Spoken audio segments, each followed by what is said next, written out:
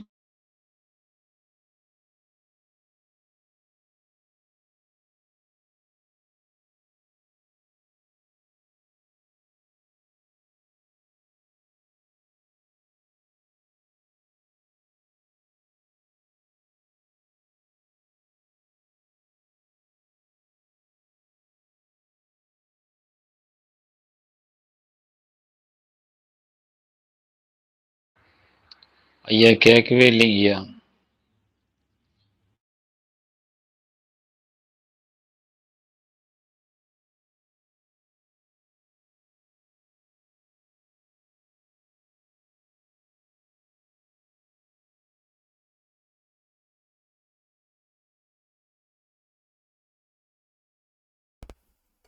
ஐயா வருவாருங்க, அப்ப பேசிட்டேன்.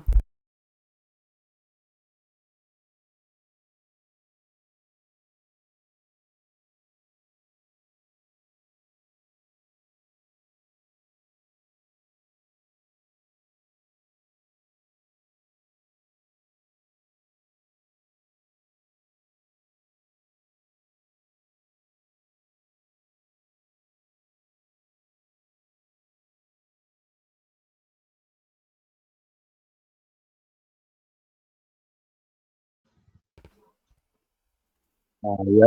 ஐயா கேக்குதுங்க ஐயா. சரி. அதாவது நான் பேசிட்டு இருக்கும்போது எனக்கு கட்டாச்சு. அதாவது வார்த்தைய புஸ்தகத்தெல்லாம் படிச்சு முடிச்சுட்டு பேச்சுல பேசும்போது எனக்கு கட்டாச்சு. ஆமாங்க, ஆமா. அப்போ இந்த மொத்த நூலையும் நாம இந்த நிதானத்தோட இத படிச்சு அத உணரும் போதுதான் நம்மளுக்கு அதுல சொல்லப்பட்டிருக்கிற உண்மையெல்லாம் நம்முடைய உள்ளத்துல தோன்றக்கூடிய அமைதியின் காரணமாக உளப்பூர்வமான உண்மையான உண்மையாக அமையும். அதாவது இதயபூர்வமாக அதை நம்ம தெரிஞ்சுக்கிறோம். அதை நம்ம உணர்வுல தைக்கிறது, அது தைச்சு நிற்கும். அப்படி தைத்து நின்னாதான் நமக்கு அந்த நிலை பெற்ற மனத்தினன், அதாவது ஸ்திதித பிரஞ்சன்னு சமஸ்கிருதத்துல சொல்லுவாங்க, அந்த ஒரு நிலைப்பாடு நமக்கு கிடைக்கும். அப்போ உறுதி பெற்ற நெஞ்சத்தினன் சொல்லலாம். அப்போ திட ஞானம் அப்படிங்கிறது நமக்கு உருவாகிறதுக்கு அடிப்படையாக அது அமைகிறது. அதனால இத சாதாரணமா ஒரு நூல் ஏணி அப்படின்னு இதை சொல்லுவாங்க. நூல் கட்டி போடாவிட்டால் அலைந்து போவார்கள் என்று நூல் கட்டி போட்டோம், ஏடு கட்டி போட்டோம்னு அகஸ்தியர் சொல்லுவார். அதனால அல்பம் என்று நினைத்து விட்டால் அலைந்து போவாய் மானிடனே என்பார். அப்ப வெறும் ஏட்டு படிப்பு தானே, எழுத்து தானே, இது என்ன செய்யும் அப்படின்னு நினைக்காம நம்ம உணர்வை தட்டி எழுப்புவதற்கு இது பயன்படுகிறது அப்படிங்கிறதோடையும் அந்த விசுவாசத்தோடையும் நம்ம பார்க்கும்போது நம்ம உள்ளம் கொஞ்சம் கொஞ்சமா அந்த பரிபூரணமா உறுதியான நம்பிக்கையின் மூலயமா உள்ளம் மலர்ச்சி அடையும். உள்ளம் மலர்ச்சி அடைய நமக்கு புரியாததெல்லாம் புரிய ஆரம்பிக்கும், உணர முடியாதெல்லாம் உணர முடியும். அதாவது காணாததை காண்பதே ஞானம், கேட்காததை கேட்பதே ஞானம், அறிந்து கொள்ளாததை அறிந்து கொள்வதே ஞானம்னு சொல்லுவாங்க. அதுக்கான அடிப்படை பக்குவம் நம்ம இடத்திலே வந்து சேரும். அப்போ அதுதான் சாமி கடைசியில சர்வஞத்துவம் உண்டாகும், தாது உணர்ந்து உணர்வு உண்டாகுங்கிறார். அப்ப அதுக்கு சரியா படிச்சு உணர்தல் மூலியமா இருக்கும்போது நம் மனது பூரண அமைதி பெறும்போது, நம்முடைய புலன்கள் கட்டுக்குள் வரும்போது, நம்முடைய சுவாசம் நமக்கு வசப்படுகிறது. நம்மிடத்திலே இருக்கக்கூடிய சத்தா வீணாக போகாமல் அந்த சத்தா நிலை பெறு தூய தன்மையும் பக்குவப்படுத்தலும் அந்த சத்பொருளுக்கு உண்டாகிறது. அந்த சத்பொருளுக்கு அந்த திடத்தன்மை உண்டாகும் போது தாது உணர்ந்து உணர்வு உண்டாகிறதுங்கிறார். அப்ப இப்போ நம்ம உணர்வோடு தான் இருக்கிறோமானா அந்த பூரண தன்னுணர்வு இல்லை. அந்த உணர்வோட பிரதிபிம்பத்துல இருக்கிறோம், ஏதோ கொஞ்சம் உணர்வோடு இருக்கிறோம். அதாவது கனவுலையும் உணர்வோடு இருக்கிற மாதிரி தான் இருக்குது இல்லையா, ஆனா கொஞ்சம் மயக்கத்துல இருக்கிறோம். அதே போல இது இந்த நிமிஷ நேரத்து சொப்பனம் தான் இந்த வாழ்க்கைன்னு நம்ம சாமி வேற அத்தியாயத்துல சொல்லியிருக்கிறார். அதனால நம்ம இதை பார்க்கும்போது இந்த தெளிவான தன்னுணர்வு வருவதற்காக தான் சித்த வேதமும் அது போன்ற அதோட சேர்ந்த மொத்த 7 நூல் சித்த வேதத்தோட அந்த நூல்கள்ல இருக்கிற விஷயங்களும் இந்த நோக்கத்துக்காக தான் கொடுக்கப்பட்டிருக்கு. சித்த வித்தை பயிற்சியும் நமக்கு அதுக்காக தான் வழங்கப்பட்டிருக்கு. இதோட நித்திய அனித்திய வஸ்து விவேகமும் நாம சேர்த்து பண்ணும்போது இந்த வேதாந்த நூல், வேத சம்பந்தம் பாண்ட நூலுங்கிறது நமக்கே இந்த முதலாவது இதுல நம்ம படிக்கும்போதே முகவுரையிலேயே பார்த்தோம். அப்படிங்கும்போது மொத்த வேதாந்தத்தோட சாரமாக இது இருக்குது அப்படிங்கிறத நம்ம புரிஞ்சுக்கிறோம். அப்போ அவ்வளவு ஆழமான புத்தகம், 4 வேதம், 6 சாஸ்திரம், 18 புராணமும் கற்றவரா? ஆஹா! பெரிய விஷயமாச்சேன்னு நினைப்பாங்க. அப்ப சாமியும் வேத, சாஸ்திர, இதிகாச, புராணாதிகள் ஒன்றும் பொய்யல்ல. அவைகளில் சொல்லப்பட்ட சத்தியங்கள் உங்களுக்கு மஸ்தக ஞானம் வந்தா புரியும் அப்படின்னு சொல்றாரு. அப்படி இருக்கும்போது அதுக்கு ஈக்குவலான இந்த நூல்லையும் மறை பொருள்னா அந்த உண்மைத்தன்மை அதிலே பொதிந்து வைக்கப்பட்டு இருக்கிறது. அந்த கூர்த்த மதி விழிப்புணர்வு அடைந்தால்தான் அதை சரியாக நாம் உணர முடியும் அப்படிங்கிறது அங்க விஷயம். அப்போ மனசு நின்னு பேசணும். ஒரு பல்பு வெளிச்சம் அந்த பக்கம் இந்த பக்கம் ஆடிட்டு இருந்தா கீழே ஒர்க் பண்ணிட்டு இருக்கவரு அது கீழே ஒர்க் பண்றவரு சரியா ஒர்க் பண்ண முடியாது. அந்த வெளிச்சம் அங்கேயும் இங்கேயும் ஆடும்போது அது நிழல் அடிக்கும். அப்ப சரியா ஒர்க் பண்ண முடியாது. அந்த விளக்க ஆடாம அசையாம நின்னாதான் அந்த வெளிச்சத்துல அவர் சரியாக அதை கவனிச்சு பார்த்து செய்ய முடியும். அதே போல இந்த மனதினுடைய தன்மை மனதும் உணர்வும் ஒருமுகப்பட்டு நிற்கணும். இப்ப பாருங்களேன், சித்த வித்தைய கரெக்டா பண்றதுக்கு அந்த சாந்தி ஆகும்போது சாமி என்ன சொல்றாரு, 30, 35 நிமிஷம் பண்ணதுக்கு அப்புறம் 2 கண்ணும் 2 கண்களின் பார்வையும்ங்கிறாரு. கண் மனதுன்னு ஒரு இடத்துல சொல்லியிருக்கிறார். அசையாமல் நிற்க வேண்டும்ங்கிறார். அப்ப அசையாமல்னா அந்த கண்மணி அசையாம நின்னுட்டா, பார்வை அசையாம நின்னா, எண்ணம் அசையாம இருக்கும்.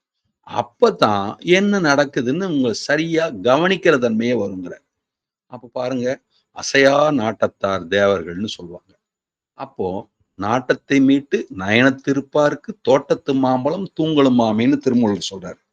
அப்ப பாருங்க, அப்ப 2 நாட்டத்தையும் மீட்டு, அதாவது 2 கண்களுடைய பார்வையும் மீட்டு சாமி எங்க வைக்க சொல்றாரு?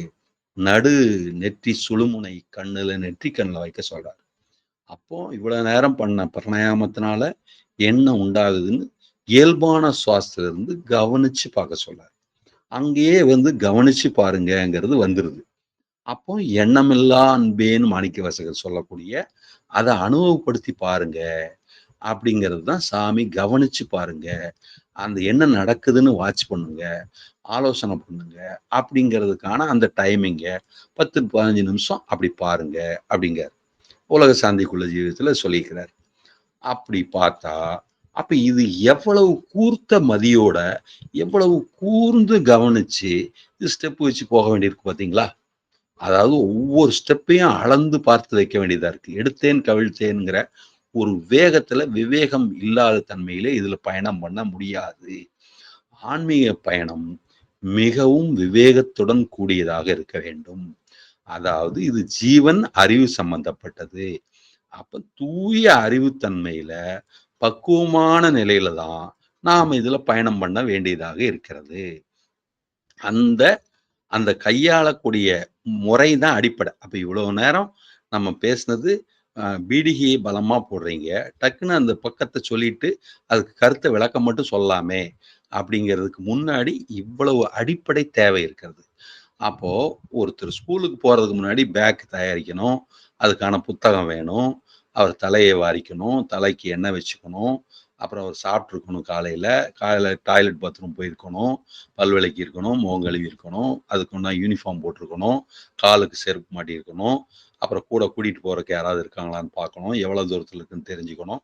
அந்த முன்னேற்பாடுகள்லாம் எப்படி இருக்குதோ, அதே மாதிரி தான் நாம சித்த வேதம் புஸ்தகம் படிக்கிறதுக்கும், சித்த வித்தையை புரிஞ்சுக்கிறதுக்கும், இந்த பயிற்சியை எடுத்துக்கிறதுக்கும், இந்த பயணத்துல வெற்றி நடை போடுவதற்கும் பெரிய முன் தயாரிப்பு அவசியமாக இருக்கிறது.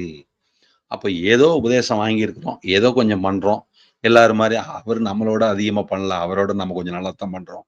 இப்படின்னு நமக்கு ஆறுதல் சொல்லிக்கிறதுக்காக அல்ல.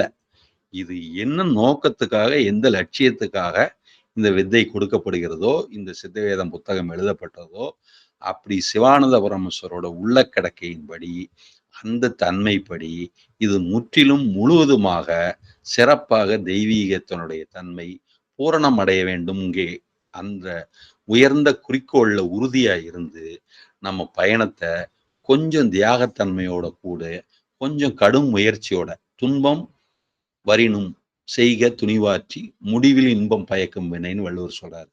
அதை புரிஞ்சுட்டு இந்த தெய்வீக தன்மையே மனத்துக்கண் மாசிலனாதல் அனைத்தரனாதல் நிரபெற அப்படின்னு தூய தன்மையை மனதிற்கு உண்டாக்குவதற்காக, மனதை செம்மைப்படுத்துவதற்கான இந்த முயற்சியில் நாம் தொடர்ந்து நம்பிக்கையோடு கூடி ஈடுபட்டோமையானால் அந்த நம்பிக்கைப்படி மன தூய்மை வந்து அமைகின்றது. அந்த மன தூய்மை அமையும் போது இரவிலே நாம் ஆழ்ந்த நித்திரை செய்கிறோம். அந்த ஆழ்ந்த நித்திரை செய்யும் போது நமக்கு மிகச் சரியான சுவாசம் நடைபெறுகிறது. அப்பொழுது நம்மிடத்திலே ஈஸ்வரத்தன்மை இருப்பதாக, நிஷ்கலங்கத்துவமான ஈஸ்வரத்தன்மை இருப்பதாக சிவானந்த பரமஹம்சர் குறிப்பிட்டு சொல்லுகிறார். அந்த நிஷ்கலங்கமான தன்மை விழித்திருக்கும் போது கிடைக்க வேண்டியது என்றும் சொல்லுகிறார். அப்போ அந்த நிஷ்கலங்கத்துவமான தன்மை இந்த சாதாரணமாக அகங்காரத்தினுடைய விழிப்பாகிய நனவில் நமக்கு வேண்டியது. அந்த தன்மையில தான் அந்த சரியா நடந்த அந்த சுவாசத்தினுடைய கதியும் நமக்கு கிடைக்கும். அப்போ மிகச் சரியான அந்த கதி நமக்கு சதா கதியாக பெற வேண்டும், இந்த நிலை கிடைக்க வேண்டும் அப்படின்னு சாமி 1ஆவது அத்தியாயத்திலும் சமீரணன் கதி கிடைக்க வேண்டும்ங்கிறாரு. கடைசி அத்தியாயத்திலும் அந்த சமீரன் கதியை நடுவுலையும் சொல்லியிருக்கிறாரு. அப்போ அந்த சமீரன் கதி கிடைக்கிறதுக்கு அந்த தூங்கும் போது இந்த நிஷ்கலத்துவமான நிலை வந்தா நமக்கு எப்பொழுதும் அந்த சதா உயர்ந்த கதி, தொட்டு ஈரணம் செய்வது கூடிய கதி, அதாவது ஈஸ்வரனுக்கு பாத சேவை செய்வதற்கான அந்த கதி நமக்கு வந்து வாய்க்கின்றது. இந்த உயர்ந்த நிலையை பெறுவதற்காகத்தான் இந்த சித்த வேதமும் சித்த வித்தை உபதேசமும் நமக்கு கொடுக்கப்படுகிறது என்பதை நாம் மிகவும் ஆழ்ந்து ஆழமான நிலையில் உணர்வில் உணர்ந்து கொள்ள வேண்டும். இதை மறுபடியும் நினைவுபடுத்தி கொண்டு ஒரு விஷயத்தை இது நமக்கு உறுதியாக வேண்டும் என்பதால் சரியாக கவனப்படுத்தி, ஒரு காசு பணம் என்றால் எப்படி எண்ணி பத்திரப்படுத்தி வைத்துக் கொள்கிறோமோ அப்படி இந்த நல்ல கருத்துக்களை நாம் சிறப்பாக சேகரித்து வைத்து கொண்டு மறுபடியும் நமக்கு தேவைப்படும் போது அதை எடுத்து பார்த்து கொள்வதற்கு தோதுவாக இதை விட்டு விடாமல் மனனம் செய்து வைத்துக் கொள்ள வேண்டியது. உயர்ந்த கருத்துக்களை சாதாரணமாக விட்டுவிடக்கூடாது. அந்த கருத்துக்களை மீண்டும் மீண்டும் தெளிவுபடுத்தி மனநேதி மனுஷியானாம் என்று மனத்தை உடையவனே மனிதன், நித்தியம் எது அனித்தியம் எது என்று அவன் கவனம் வைத்துக் கொள்ள வேண்டும், சரியான நினைவை வைத்துக் கொள்ள வேண்டும் என்று சொல்லுகிறார். அதாவது நன்றல்லது அன்றே மறப்பது நன்று. அப்போ எது நல்லதோ, எது உயர்ந்ததோ, எது தெளிவானதோ, எது சிறந்ததோ அதை நாம் உறுதியாக பற்றி கொண்டு அதை சரியான முறையிலே நடைமுறைக்கு கொண்டு வருவதற்காக தேவையான நல்ல விஷயங்களை நாம் நம்மிலே இணைத்து கொள்ள வேண்டும். அப்படி இணைத்து கொள்வது நமக்கு தகுந்த படிக்கட்டாக உதவும், நம்முடைய முன்னேற்றத்திற்கு உதவும். அந்த வகையிலே நாம் 1வது வகுப்பு பாடத்தை கடைசி வரைக்கும் படிக்க வேண்டியது இல்லை. ஆனால் அந்த 1ஆம் வகுப்பு பாடம்தான் கடைசியில் PhD செய்யும் போது கூட மறைமுகமாகவோ நேரடியாகவோ உதவுவது கண்கூடான அனுபவமாக இருக்கிறது அல்லவா?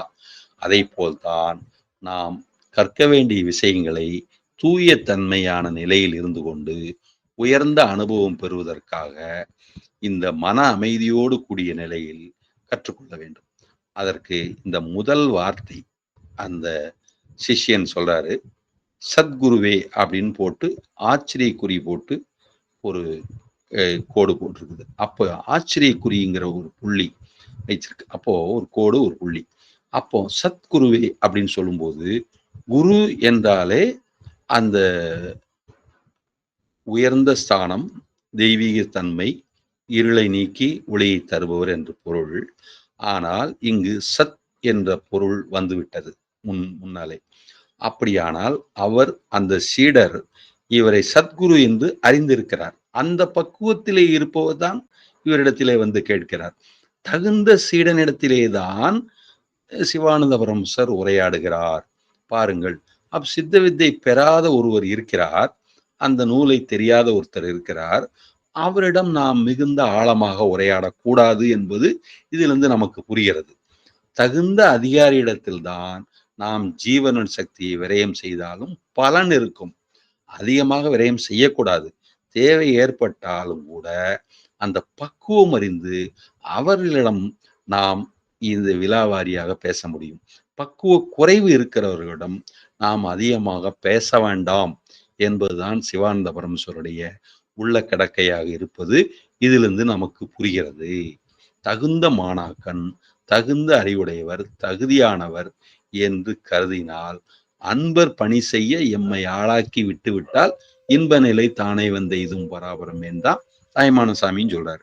அன்பர் அல்லாதவர்கிட்ட, பக்குவம் இல்லாதவர்கிட்ட, தகுதி இல்லாதவர்கிட்ட போனா பன்றிகளின் முன்னே முத்துக்களை போடாதீர்கள், அவைகள் முத்துக்களையும் பீறி போடும், உங்களையும் பீறி போடும் அப்படின்னு தான் இயேசுநாதர் சொல்றாரு. இதை நாம கவனிக்க வேண்டியிருக்கு. அப்போ இந்த சத்குரு அப்படிங்கிறதுல சத் பொருள் அப்படிங்கிறது சத்து, சித்து, ஆனந்தம், சச்சிதானந்தம், அப்படிப்பட்ட அந்த பரிபூர்ண நிலையில் இருக்கக்கூடிய குருவே அப்படின்னு சொல்லிதான் அந்த முதல் வார்த்தையை சொல்றாரு. அப்புறம் சொல்றாரு, மாயைங்கிறத புரிஞ்சுட்டு தான் மாயா சமுத்திரத்தில்ங்கிறார். அப்போ சமுத்திரங்கிறதே பெருசு, இவரு மாயா சமுத்திரம்னா அந்த சமுத்திரத்தை புரிஞ்சிக்க முடியாது எப்படியோ, அதே மாதிரி இந்த மாயையும் சமுத்திரமாக இருக்கிறது, மறைப்பு இருக்கிறது, தன் உணர்வை மறைத்திருக்கிறது அப்படிங்கிறதையும் அவர் புரிஞ்சுட்டு தான் மாயா சமுத்திரத்தில் பட்டுங்கிறாரு. அதுல மாட்டிட்டு இருக்கிறேன் அப்படிங்கிறது தெளிவா சொல்றாரு. அதை சரியா அவர் உணர்ந்திருக்கிறார், அவர் கவனிச்சு பார்த்திருக்கிறார். அப்போ கவன சக்தி இருக்கிறதாகத்தான் அந்த சீடன் இருக்கிறார். அவ பாருங்க, சீடனுக்கு எவ்வளவு தகுதி இருக்குன்னு பாருங்க. அந்த தகுந்த மாணாக்கனாக இருக்கிறார். அவர் தான் அலைந்துங்கிறார். அப்புறம் அதை பட்டு இருக்கிறேன், அதே நேரத்துல மறுபடியும் அதுல இருந்து விடுவிக்கிறதுக்கு போராடினாலும் அங்கேயும் இங்கேயும் அலையத்தான் வேண்டியிருக்கு. அலையதோடனா அதுல கஷ்டமும் வேற ஏற்படுது.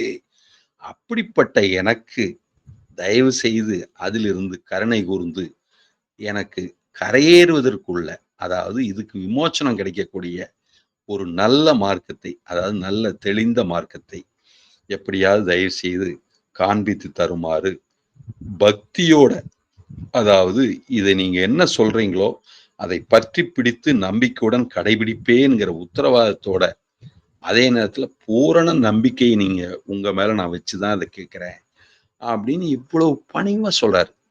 இவ்வளவு தூரம் சொன்னதுக்கு அப்புறம் தான் அவருடைய அந்த உண்மைத்தன்மை புரிந்து, குருவானவர் இயற்கையிலேயே அன்புள்ளவர் என்கிற ரீதியில அன்புள்ள சிஷ்யா அப்படிங்கிற வார்த்தையே அப்படி குளிர்ற மாதிரி இருக்குது. சாமி அந்த வார்த்தையை சொல்றார். மாயா சமுத்திரத்திலிருந்து எங்கே கரையேறுவதற்குள்ள மார்க்கத்தை காண்பித்து தர வேண்டும் அப்படின்னு உங்க லட்சியம் என்ன, அதை சொல்லுங்க அப்படின்னு சாமி சொல்ல வைக்கிறார். அப்போ சிஷியன் சொல்றார், எல்லாம் வல்ல ஈஸ்வரனிடம் சேர்வதற்கு அப்படின்னு சொல்லி சிஷியன் பதில் சொல்றான். அப்புறம்தான் சாமி சொல்றார், ஈஸ்வரன் என்று சொல்லப்பட்டது இன்னது என்று உனக்கு தெரியுமான்னு அது தொடருது. இந்த தொடர்றத நாளைக்கு கொஞ்சம் பார்த்துக்குவோம். இன்னைக்கு 8:56 ஆச்சு. இன்னைக்கு நாள் அப்படிங்கிறதுனால ஓரளவுக்கு இதை சொல்லிக்கிறோம். நாளை தொடர்ந்து சிவானந்தர் அவர்களால் தொடருவோம் என்று சொல்லி அமைகின்றேன். அனைவருக்கும் ஆத்ம நமஸ்காரம். வேற ஏதாவது 5 நிமிஷம் கேள்வி கேட்கறதா இருந்தால் கேட்டுக்கோங்க. ஓம் ஓம் ஓம். ஆத்ம நமஸ்காரம் ஐயா. நமஸ்காரம். கேக்குதுங்களா? கேக்குதுயா. வேற இப்போ நீங்களும் சித்த வேதம் போது நான் நினைச்சேன், நீங்களும் சித்த வேதமா மறுபடியும் அப்படின்னு ஐயா. ஆனா ரொம்ப அருமையா இருந்துச்சு ஐயா. கொண்டு போன விதம், உங்களுக்கு தெரிஞ்சதெல்லாம் கொட்டாம மற்றவங்க அது எப்படி படிக்க வேணும், என்ன போக்கஸ் பண்ணி பண்ணணும், அருமையா சொன்னீங்க. ஏன்னா அதை நாங்க படிக்கிற அந்த ஹேபிட் வந்தாதான் இன்னும் பகல நல்லா புரியும். நீங்க தெரிஞ்ச மட்டும் சொன்னீங்கன்னா ஒன்றும் யூஸ் ஆகாததை நீங்க நல்லா நிரூபிச்சிட்டீங்க. ரொம்ப அருமையா இருந்துச்சு. அப்புறம் இன்னைக்கு காலையில நீங்க ஒரு பதிவு ஆடியோ போட்டிருந்தீங்க, அது ரொம்ப அருமையான பதிவு. யார் யார் வாய்ப்பு வைக்கணும், பொருள் மெய்ப்பொருள் காண்பது அறிவு சொன்னீங்க ஐயா. டிஸ்டர்ப் ஆகுது, யாரோ பேசுறாங்க இடையில. டிவியோட ஐயா, யார் யார் வாய் கேட்பினும் அப்பொருள் மெய்ப்பொருள் காண்பது அறிவு, அதுக்கு இந்த விளக்கம் கொடுத்தீங்கல்ல ஆமா. அந்த ஆடியோல, கேக்குதுங்களா? கேக்குது. அந்த கருணா என்ன, அப்புறம் மெய்ப்பொருள்னா என்ன, பரம்பொருள்னா என்ன, எல்லாம் ரொம்ப ரொம்ப டீட்டெயிலா, ரொம்ப நான் 3 தடவை திருப்பி கேட்டேன். ரொம்ப நல்லா இருந்துச்சு. நம்ம ரூம்ல எத்தனை பேர் கேட்டாங்கன்னு தெரியல.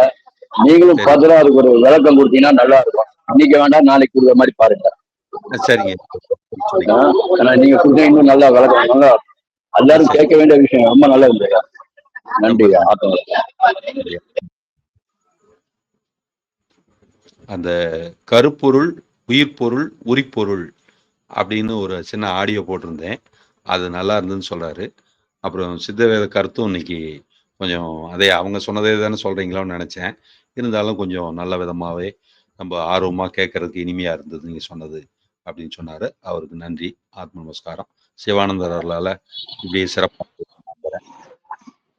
இல்லையா? அது மட்டும் மற்றவங்க அதை படிக்க வேணும், எப்படி போக்கஸா படிக்க வேணும்னு சொன்னீங்க. அதுதான் ரொம்ப important. Right right right right. மகிழ்ச்சி. வேற யாராவது கேள்வி இருக்கா? ரமேஷ் ஐயா, அப்ப நிறைவு செய்துக்கலாம். 8:59 ஆச்சு. சரிங்க, நிறைவு பண்ணிக்கலாம். ரொம்ப நன்றிங்க. அனைவருக்கும் ஆத்ம நமஸ்காரம். ஆத்ம நமஸ்காரம் ஐயா.